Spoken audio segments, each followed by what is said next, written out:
చూస్ country delight, live better. ఇప్పుడే country delight యాప్ని download చేసుకోండి. ఇదొక ప్రళయ రాత్రి కథ.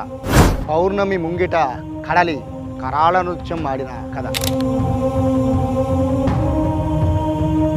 అర్ధరాత్రి ఆకాశం అరుణవర్ణం పూసుకున్న కథ.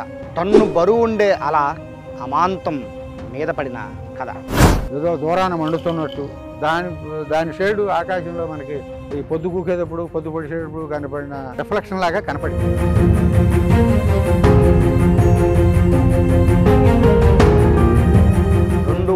కిలోమీటర్ల వేగంతో ప్రచండ తుఫాన్ వణికించిన కథ. 3 గంటల్లో వేల మందిని కాలగర్భంలో కలిపేసుకున్న ఉప్పెన కథ. మేమిద్దరం పరిగెత్తుకుని ఒక సావిడెక్కాం పైన. అది తిరగేసేసి మన తినేసి అతను వెళ్ళాము. ఇక్కడే చెట్టు పట్టాడు, నేనేమో కొట్టుకుపోయాను. మొత్తం అందరూ చనిపోయాను.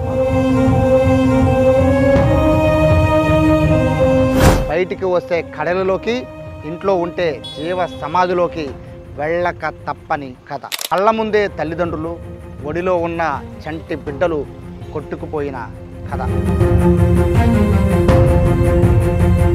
50 ఏళ్ళు దగ్గర పడుతున్న నవంబర్ అంటేనే ఉలికి పాటుకు గురవుతున్న కథ.